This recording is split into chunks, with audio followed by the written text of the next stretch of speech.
Hello student, तो कैसे हो आप लोग। आज हम पढ़ने वाले हैं लाइन और एंगल्स के बारे में सारी जानकारी। अगर मैं लाइन की बात करूं तो लाइन को हमारे जो रिप्रेजेंट करने का तरीका होता है लाइन ए बी, इस तरीके से रिप्रेजेंट करते हैं लाइन ए बी। जो आपको डायग्राम दिखाई दे रहे हैं, ये डायग्राम आपकी कोई भी लाइन होगी, कोई भी स्ट्रेट लाइन को हम लाइन बोल सकते हैं। और ये जो दो पॉइंट है ए एंड बी से ये रिप्रेजेंट हो रहा है, इस पर पॉइंट दे रखे हमने ए एंड बी। इसको जो रिप्रेजेंट करने का तरीका है लाइन को, हम बोलते हैं लाइन ए बी। और ये जो एरो है इससे शो होता है कि लाइन को, जैसा कि मैंने एक पॉइंट लिखा है इसके बारे में, line has two endless point. Line जो होती है आपकी उसमें दो एंडलेस पॉइंट होते हैं। इसका मतलब हम लाइन को इधर भी एक्सटेंड कर सकते हैं और इधर साइड भी एक्सटेंड कर सकते हैं। एक्सटेंड करने से मेरा मतलब है आप लाइन को ए वाले पॉइंट की तरफ भी एक्सटेंड कर सकते हो, मतलब बढ़ा सकते हो, और बी वाले पॉइंट की तरफ भी बढ़ा सकते हो। ये इसकी प्रॉपर्टी होती है लाइन की। लाइन को आप दोनों तरफ एक्सटेंड कर सकते हो। ऐसे इस लाइन को आप इधर भी एक्सटेंड कर सकते हो एंड इधर भी एक्सटेंड कर सकते हो। जो लाइन होती है उसे रिप्रेजेंट करने का तरीका होता है लाइन ए बी, इस तरीके से। ये जो एरो है इससे रिप्रेजेंट होता है कि इसे दोनों तरफ आप एक्सटेंड कर सकते हो। ऐसे अगर लाइन ए सी डी को देखोगे तो एरो से ये रिप्रेजेंट होता है कि आप दोनों साइड में इस लाइन को, ये जो रिप्रेजेंट करने का तरीका है इस लाइन को इस एरो से मतलब होता है, इट मीन्स आप इसे दोनों तरफ, एरो का मतलब इधर भी एक्सटेंड कर सकते हो किसी लाइन को और इधर भी, जैसे ये दोनों लाइन में फिगर में देख सकते हो आप आसानी से। तो इन्हें जो बोलने का तरीका है line A B and line C D, ये दोनों फिगर मैंने बता दिए। और लाइन की जो प्रॉपर्टी होती है, line has two endless point, ऐसे पढ़ लेना, line has two endless point. जो लाइन होती है उसमें दो एंडलेस पॉइंट होते हैं, मतलब इनकी कोई एंडिंग पॉइंट नहीं होते हैं। इन्हें तुम लाइन को एक्सटेंड कर सकते हो दोनों तरफ इनफाइनाइट डिस्टेंस तक। इन्हें रिप्रेजेंट करने का तरीका मैंने तुम्हें बता दिया। अगला होता है एक लाइन सेगमेंट। अगर मैं लाइन सेगमेंट की बात करूं, पहले इसकी प्रॉपर्टी देख लेते हैं। Line segment has fix point. जो लाइन सेगमेंट होती है इसमें आपके फिक्स पॉइंट होते हैं, जैसे ये आपके कोई भी A and B fix point हैं। ये जो डिस्टेंस है ये फिक्स है। कोई भी अगर लाइन सेगमेंट होगी उसकी जो डिस्टेंस होती है वो फिक्स होती है। कोई भी दो पॉइंट होते हैं उसके फिक्स होते हैं। लाइन सेगमेंट है, आप इसको इधर एक्सटेंड नहीं कर सकते और ना ही आप इधर एक ही तरफ एक्सटेंड कर सकते हो उसे। यानी लाइन और लाइन सेगमेंट अगर डिफरेंस की बात करूं तो लाइन को आप दोनों तरफ एक्सटेंड कर सकते हो। लाइन सेगमेंट आपकी फिक्स डिस्टेंस होती है, फिक्स पॉइंट होते हैं, इन्हें आप एक्सटेंड नहीं कर सकते हो, ना तो इधर बढ़ा सकते हो और ना ही इधर बढ़ा सकते हो। इस तरीके से अगर मैं इसे रिप्रेजेंट करने की बात करूं, अगर लाइन सेगमेंट को रिप्रेजेंट करने की बात करूं तो आप लाइन सेगमेंट ए बी इस तरीके से रिप्रेजेंट करोगे। वहाँ अगर मैं लाइन की बात करूँ उसे रिप्रेजेंट करने के लिए हम एरो का यूज करते थे। इधर हम ओनली एक लाइन इसके ऊपर लगा देंगे, जैसे जिस लाइन सेगमेंट की बात हो रही है ए बी की, तो लाइन सेगमेंट ए बी, जैसे ये C D A B fix point है तो लाइन सेगमेंट सी डी, तो इनके ऊपर जो है कोई भी एरो नहीं आएगा, ये ऐसे लाइन होगी। इसका मतलब ये हुआ, इसके रिप्रेजेंटेशन से पता लग सकता है ये कोई लाइन सेगमेंट है। अगर एरो होगा तो पता लग जाए ये कोई लाइन है। और इसके लिए मैंने एक प्रॉपर्टी आपको बता दी, line segment has fix point. जो लाइन सेगमेंट होता है उसके जो पॉइंट होते हैं फिक्स होते हैं दोनों तरफ, मतलब इसे आप बढ़ा नहीं सकते हो, एक्सटेंड नहीं कर सकते हो। इस तरीके से आपको मैंने बता दिया इसे रिप्रेजेंट करने का तरीका। इससे अगला पॉइंट है रे। अगर मैं रे की बात करूं और इसकी प्रॉपर्टी की बात करूं, ध्यान से देखिएगा, रे has a endless point and a fix point. ध्यान से पढ़िएगा, रे हैज ए एंडलेस पॉइंट, इस चीज़ को फोकस करिएगा। एंडलेस पॉइंट, एक तो इसमें एंडलेस पॉइंट होता है। एंडलेस का मतलब होता है इसका कोई भी एंड ना हो, कोई भी एक पॉइंट होगा उसका एंड नहीं होगा। इसका मतलब एक पॉइंट की तरफ आप इसे एक्सटेंड कर सकते हो। और एक होगा इसमें फिक्स पॉइंट, जैसे आप इस डायग्राम को देखोगे, इसमें जो पी वाला पॉइंट है ये फिक्स है। इसके अलावा इधर इसे आप एक्सटेंड कर सकते हो इस रे को क्यू की तरफ एक्सटेंड कर सकते हो। तो रे जो होती है उसमें एक पॉइंट तो आपका फिक्स होता है और दूसरा पॉइंट आपका एंडलेस होता है, मतलब इसे आप एक्सटेंड कर सकते हो, बढ़ा सकते हो इनफाइनाइट डिस्टेंस के लिए। अगर मैं इसके रिप्रेजेंट करने की बात करूं, अगर मैं इसे रिप्रेजेंट करने की बात करूं तो आपकी रे पी क्यू इस तरीके से आपको इसे रिप्रेजेंट करना है। एक तरफ एरो लगाना है, दूसरी तरफ फिक्स पॉइंट रखना है। एक तरफ एरो से मतलब है, इट मीन्स आपको जो आपकी रे है उसको आप एक साइड में एक पॉइंट की तरफ इसे एक्सटेंड कर सकते हो, दूसरी तरफ इधर नहीं बढ़ा सकते, आप इसे इधर नहीं बढ़ा सकते। आप इसे एक साइड में एक्सटेंड कर सकते हो आप अपनी रे को। और रिप्रेजेंट करने का तरीका मैंने आपको बता दिया है, एक तरफ एरो लगाना है, दूसरी तरफ आपको फिक्स पॉइंट रखना है। इसके कई फिगर हैं, जैसे एम एन है तो इसे रिप्रेजेंट किया गया है एम एन, एक तरफ एरो लगाया। एक तरफ एरो से मतलब होता है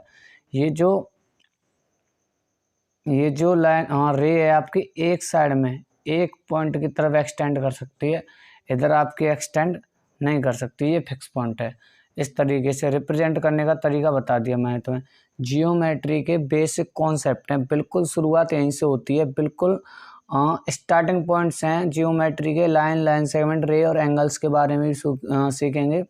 इस तरीके से रिप्रेजेंट करने का तरीका, लाइन सेगमेंट, रे, तीनों को मैंने क्लियर कर दिया है। इनकी प्रॉपर्टी बता दी है, आप एक बार देख लेना। लाइन की प्रॉपर्टी एंड लाइन सेगमेंट की प्रॉपर्टी और रे की प्रॉपर्टी, और इनका फिगर एंड इन्हें रिप्रेजेंट करने का तरीका भी मैंने आपको बता दिया है। अब देखते हैं सम क्वेश्चंस में अगर मैं ए पॉइंट की बात करूं आपकी, तो ए बी, अगर मैं इसकी बात करूं तो आपको बताना है ये जो आपकी क्या है। तो यहाँ एक पॉइंट फिक्स है, दूसरी तरफ एरो हो रहा है, मतलब एक तरफ इसे एक्सटेंड कर सकते हैं। अगर इसे एक तरफ एक्सटेंड कर सकते हैं तो इसका मतलब ये हुआ, ये जो है आपकी रे है, ये जो है आपकी रे का वर्क हो रहा है इसमें। क्योंकि आपको पता है रे जो होती है एक पॉइंट इसमें फिक्स होता है, दूसरी तरफ इसे आप एक्सटेंड कर सकते हो, बढ़ा सकते हो, इसलिए आप इसे रे बोल सकते हो। अगर मैं बी पॉइंट की बात करूं सी डी, तो इसमें दोनों तरफ एरो लगा हुआ है। दोनों तरफ एरो लगने से मतलब होता है कि इसे आप दोनों तरफ इधर भी बढ़ा सकते हो, सी पॉइंट की तरफ, और डी पॉइंट की तरफ भी, इधर साइड में भी बढ़ा सकते हो। इसका मतलब ये जो बी पॉइंट है आपका, ये आपका रे है, सॉरी ये आपकी लाइन है, ये आपकी लाइन है। ऐसे अगर मैं सी वाले पॉइंट की बात करूं तो आपको दिख रहा होगा इसमें दो फिक्स पॉइंट है एम एंड एन। इसमें एम एंड एन आपके दो फिक्स पॉइंट है, ना तो आप इसे इधर एक्सटेंड कर सकते हो ना ही इधर एक्सटेंड कर सकते हो। तो ये जो है आपकी, ये आपकी वर्क कर रही है लाइन सेगमेंट का, ये जो है आपकी, ये वर्क कर रही है आपकी लाइन सेगमेंट का। अगर मैं इसकी बात करूं तो आप इसे लाइन सेगमेंट बोल सकते हो, और लाइन सेगमेंट को रिप्रेजेंट करने का तरीका आपको पता होगा इस तरीके से कोई भी एरो नहीं लगाना है, लाइन सेगमेंट एम एन। और डी पॉइंट की बात करी जाए तो आप इसे भी देख सकते हो, ये आपकी रे है, एक तरफ ये एक्सटेंड कर सकता है, एरो लगा हुआ है, इसका मतलब एक तरफ तो एक्सटेंड कर सकता है, इधर पॉइंट फिक्स है, तो आप ऐसे बोलोगे रे। तो इस तरीके से मैंने सारी चीज़ें आपकी क्लियर करा दी हैं। लाइन एंड लाइन सेगमेंट और रे, ये तीनों पॉइंट आपके क्लियर हो चुके हैं। आप अच्छी तरीके से देख सकते हो लाइन की प्रॉपर्टी, फिगर, लाइन सेगमेंट, रे, इन्हें रिप्रेजेंट करने का तरीका। अगली स्लाइड में सीखेंगे हम एंगल्स के बारे में। तो आइए देखते हैं अगली स्लाइड में। आइए स्टूडेंट्स इस स्लाइड में सीखते हैं एंगल्स के बारे में। अगर मैं एंगल्स की बात करूं और उसके टाइप्स की बात करूं तो एंगल्स आपका एक होता है एक्यूट एंगल्स, एक होता है right angle, obtuse angle, straight angle, reflex angle, complete angle. 6 angles हैं आपके। इन सभी की प्रॉपर्टी पढ़ेंगे और सभी के बारे में अच्छी तरीके से जानेंगे, और इनके फिगर भी साथ के साथ में मेंटेन कर दूंगा। अगर मैं एंगल्स की बात करूं, अगर मैं आपके सामने एंगल्स की बात करूं तो जहां दो लाइन मीट करती हैं, जहाँ भी दो लाइन मीट करती हैं उस पॉइंट पे, जहाँ दो लाइन मीट करेंगे उस पॉइंट पे आपका एंगल बनता है, उस वर्टेक्स पे। अब ये कोई लाइन सेगमेंट या लाइन बोल सकते हो, ये भी कोई लाइन है, जहाँ ये मीट करती हैं, यहाँ ये मिलती हैं, वहाँ आपका एंगल बनता है, वहाँ आपका एंगल बनता है। इस चीज़ को आप याद रखना। अगर मैं बात करूँ एक्यूट एंगल की, अगर मैं बात करूँ एक्यूट एंगल की, तो एक्यूट एंगल जो होता है आपका 0 डिग्री से बड़ा होता है एंड 90 डिग्री से छोटा होता है। 0 एंड 90 के बीच में जितने भी एंगल्स होते हैं वो होते हैं आपके एक्यूट एंगल्स। एग्जाम्पल के लिए मैंने लिखा है 45 डिग्री, 61 डिग्री, इस तरीके से, एंड 72 डिग्री, 89 डिग्री, 89 डिग्री तक हो सकता है आपका, यानी 0 डिग्री से ऊपर और 90 डिग्री से नीचे। 0 और 90 के बीच में जो एंगल्स होते हैं वह एंगल्स होते हैं आपके एक्यूट एंगल्स। ये चीज़ आपको याद रखनी है। 0 एंड 90 के मिडल में जो एंगल्स होते हैं एक्यूट एंगल्स होते हैं, चाहे 45, 61, 72, 89 और भी हो सकते हैं, एज लाइक 76, 75, इस तरीके से। अगर मैं बात करूं राइट एंगल की, राइट एंगल जो होता है ये आपका 90 डिग्री का होता है। जो एंगल 90 डिग्री का होगा उसे हम बोलते हैं राइट एंगल। ये फिक्स होता है आपका 90 डिग्री का, ये आपका फिक्स होता है 90 डिग्री का। इसके अगर मैं फिगर की बात करूं तो इसका फिगर कुछ इस तरीके से बनता है। ये एंगल जो होगा 90 डिग्री का होगा। जब भी कोई लाइन परपेंडिकुलर किसी लाइन पर लाई करती है परपेंडिकुलर, तो ये जो एंगल बनता है 90 डिग्री का बनता है, इस तरीके से स्ट्रेट। ये होता है आपका राइट एंगल। जो एंगल 90 डिग्री का होता है वो आपका राइट एंगल होता है। इस चीज़ को आप याद रखना। अगर मैं बात करूं ऑब्ट्यूस एंगल की, तो ऑब्ट्यूस एंगल जो होता है आपका 90 डिग्री से बड़ा होता है। ए से रिप्रेजेंट कर रहा हूं मैं एंगल। जो ऑब्ट्यूस एंगल होता है 90 डिग्री से बड़ा होता है और 180 से छोटा होता है। 90 और 180 के बीच वाला, 90 और 180 के बीच में जितने भी एंगल्स होते हैं वह एंगल्स होते हैं आपके ऑब्ट्यूस एंगल। इस चीज़ को आप याद रखोगे। फॉर एग्जांपल के लिए 91 डिग्री, 120 डिग्री, 165 डिग्री, 179 डिग्री, इस तरीके से आप याद रखोगे। आगे अगर मैं बात करूं स्ट्रेट एंगल, अगर मैं स्ट्रेट एंगल की बात करूं तो ये एंगल होता है वो 180 डिग्री का। ये एंगल होता है आपका 180 डिग्री का। जो एंगल 180 डिग्री का होगा उसे आप स्ट्रेट एंगल बोल सकते हो। अगर रिफ्लेक्स एंगल की बात करूं तो 180 डिग्री से जो एंगल बड़ा हो एंड 360 से छोटा हो। ये आपको पता है स्मॉलर और लार्जर देन का साइन होता है, आपने पढ़ा होगा। तो 180 से बड़ा होगा। ए से रिप्रेजेंट कर रहा हूँ मैं एंगल को, ए से रिप्रेजेंट कर रहा हूँ एंगल को। जो एंगल 180 से बड़ा होगा 360 से छोटा होगा उस एंगल को बोलते हैं रिफ्लेक्स एंगल। इस तरीके से। हाँ, इसमें एग्जाम्पल के लिए मैंने लिख दी है 181 डिग्री, 190 डिग्री, 260 डिग्री, 359 डिग्री, इस तरीके से। इससे आगे देखते हैं कंप्लीट एंगल। अगर मैं कंप्लीट एंगल की बात करूं तो जो एंगल 360 का होता है उससे बोलते हैं कंप्लीट एंगल। कंप्लीट वर्ड से ही पता लगता है, कंप्लीट मतलब पूरा, और पूरा एंगल जो होता है हमारा 360 का होता है, इससे बड़ा एंगल नहीं होता है। कंप्लीट एंगल होता है 360 का। जैसे सर्कल कोई बनता है, सर्कल में हमारा 360 का एंगल बनता है। ये कोई सर्कल है, थोड़ा सा डायग्राम को देख लेना, इसमें जो एंगल्स बनता है वो हमारा 360 का बनता है, इस तरीके से। अब मैं थोड़ा सा तुम्हें फिगर बना के सारे एंगल्स को रिप्रेजेंट कर देता हूँ। ये जो आपकी लाइन होती है, ये जो आपकी कोई लाइन होती है, इस तरीके से कोई लाइन है, ये जो एंगल बनता है यहाँ पे, ये बनता है आपको 180 डिग्री का, जिसे आप स्ट्रेट एंगल बोलते हो। स्ट्रेट एंगल बनता है, ये एक लाइन पे बनेगा, ये 180 का होता है, इससे बोलते हैं स्ट्रेट एंगल। अगर मैं बात करूँ एक्यूट एंगल की, देखो परपेंडिकुलर जो होता है वो बनता है आपका 90 डिग्री का। अब ये 90 डिग्री का एंगल बनेगा। अब इससे नीचे इस एंगल से यहाँ 0 है आपका, यहाँ पे इसके बीच में जितने भी एंगल्स बनेंगे सारे एक्यूट एंगल्स बनेंगे। चाहे आप यहाँ से बना दोगे तब भी ये एक्यूट एंगल हो जाएगा, एक और बना दो तब भी एक्यूट एंगल हो जाएगा। बहुत सारे एंगल बनेंगे जो 90 से नीचे बनेंगे और 0 से बड़े बनेंगे, वो सारे एंगल आपके एक्यूट एंगल होंगे, जैसा कि आपने डेफिनेशन में पढ़ा है। जो एंगल 0 से बड़ा होता है, 90 से छोटा होता है, वो तुम्हारे एक्यूट एंगल होते हैं, इस तरीके से। अगर मैं राइट एंगल की बात करूं तो मैंने बता दिया तुम्हें, जो 90 डिग्री का बनता है, परपेंडिकुलर लाइन बनाते हैं, 90 डिग्री का एंगल जो होता है वो राइट एंगल होता है। इस तरीके से इसका कुछ फिगर होता है। ऑप्टिक्स एंगल की बात करें तो 90, यानी इधर 90 का ये बना रही है, इधर 90 से बड़ा होगा और इधर 180 का बन रहा है, ये पूरा ये 180 का बनता है। इधर वाले जितने भी एंगल बनेंगे, जैसे मान लो यहाँ बन जाए कोई एंगल, जितने भी एंगल बनेंगे ये आपका 90 से बड़ा और 180 से छोटा होगा, उसे बोलेंगे हम ऑप्टिक्स एंगल। जैसा कि मैंने बताया था, फिगर से भी समझ सकते हो। अगर मैं स्ट्रेट एंगल की बात करूं तो मैंने तुम्हें बताई है, कोई भी लाइन होगी यहाँ स्ट्रेट एंगल होता है 180 का, इस तरीके से। अगर मैं बात करूं रिफ्लेक्स एंगल की, तो यहाँ आपका 180 का होता है। अब जैसे ही एंगल मुड़ के आएगा यहाँ पे आएगा इस लाइन से नीचे की तरफ, तो अब ये रिफ्लेक्स आएगा, ये पूरा रिफ्लेक्स आएगा। जितने भी एंगल्स आएंगे सारे रिफ्लेक्स एंगल आएंगे, जब तक कि ये कंप्लीट यहाँ ना आ जाए। ऐसे घूम के यहाँ आ गई 180। देखो मैं थोड़ा सा और एक्सप्लेन कर देता हूँ इसे अच्छे तरीके से। ये है, यहाँ से जैसे ये 180 था, यहाँ से आगे चले तो ये रिफ्लेक्स हो गया और ये कंप्लीट हो जाएगा, तो यहाँ कंप्लीट एंगल बन जाएगा इस तरीके से। रिफ्लेक्स एंगल जो होते हैं यहाँ से इस लाइन से, अब ये यहाँ था 180, अब जितने भी एंगल यहाँ तक बनेंगे, जितने भी सभी रिफ्लेक्स एंगल होंगे। और यहाँ जो पूरा यहाँ पे बन जाएगा इधर ऐसे करके, तो ये पूरा बन जाएगा कंप्लीट एंगल।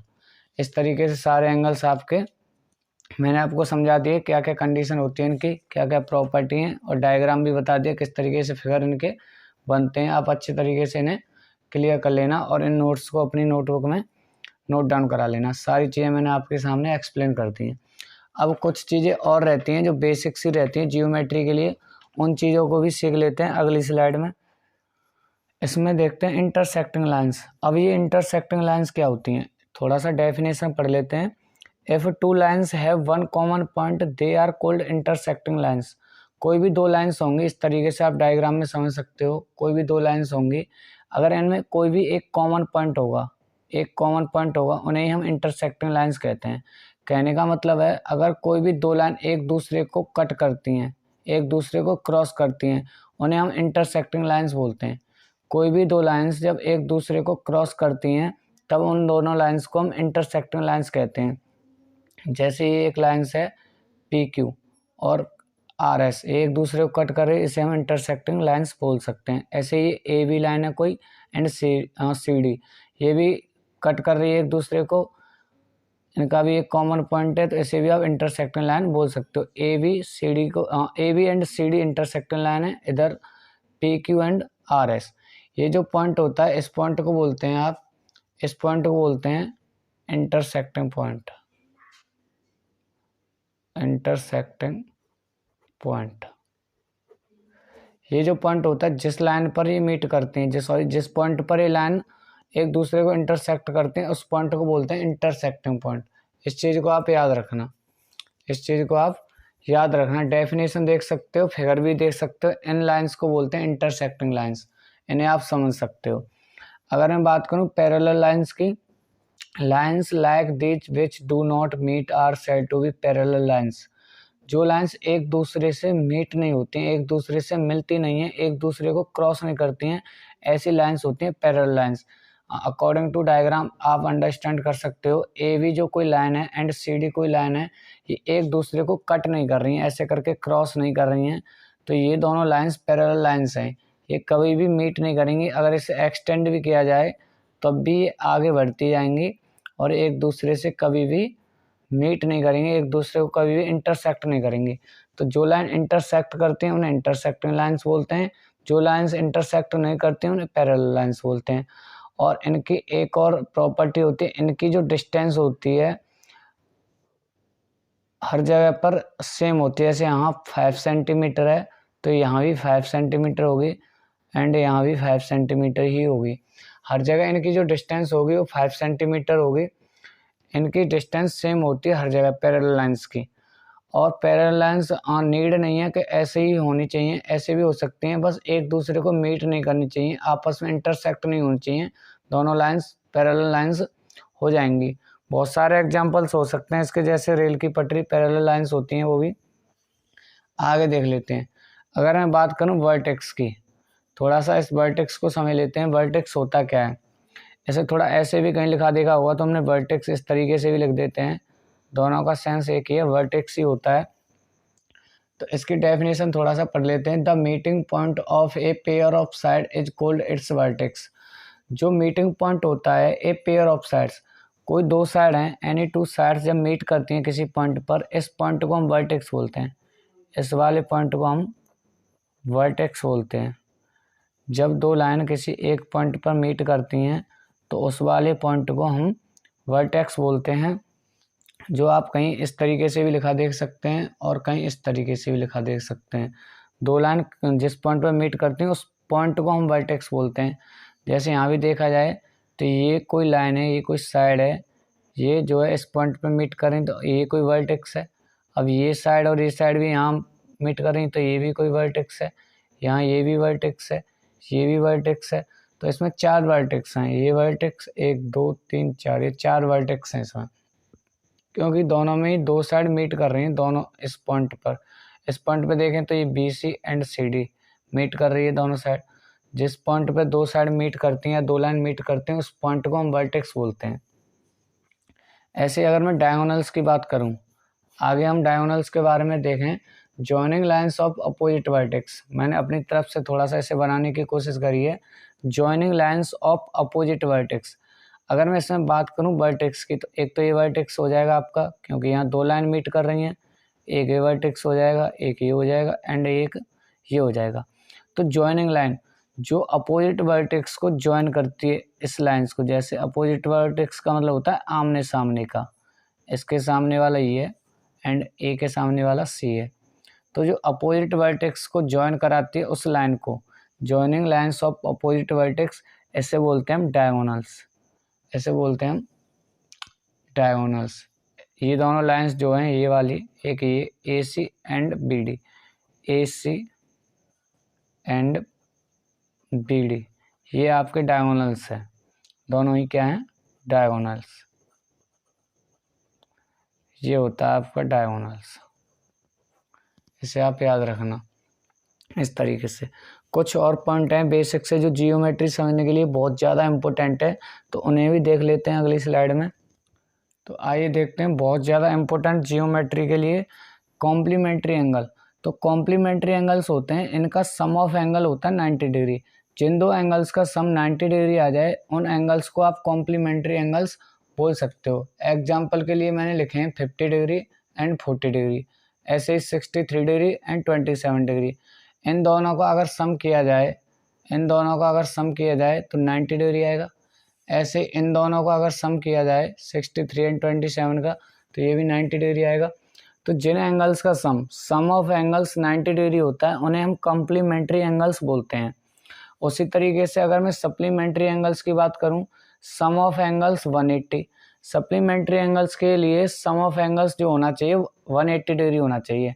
जिन दो एंगल्स का सम जो है, जिन दो एंगल्स का सम अगर 180 डिग्री आ जाए तो उन एंगल्स को आप सप्लीमेंट्री एंगल्स बोल सकते हो। जैसे एग्जांपल के लिए मैंने लिखे हैं 120 डिग्री एंड 60 डिग्री, सेकंड वाले में ऐसे 140 डिग्री एंड 40 डिग्री।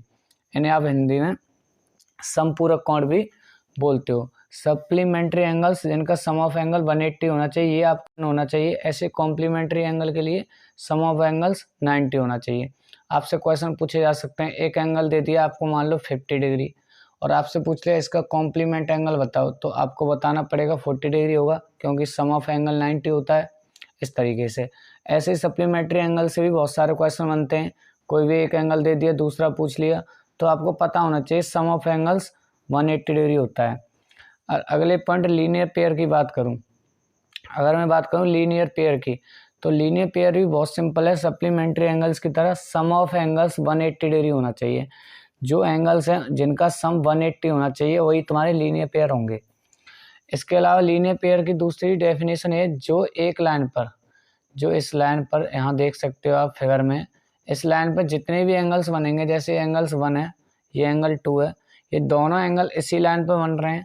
तो एक लाइन पर जितने भी एंगल्स बनते हैं उन्हें हम लीनियर पेयर बोलते हैं और इनका सम ऑफ एंगल होता है 180 डिग्री।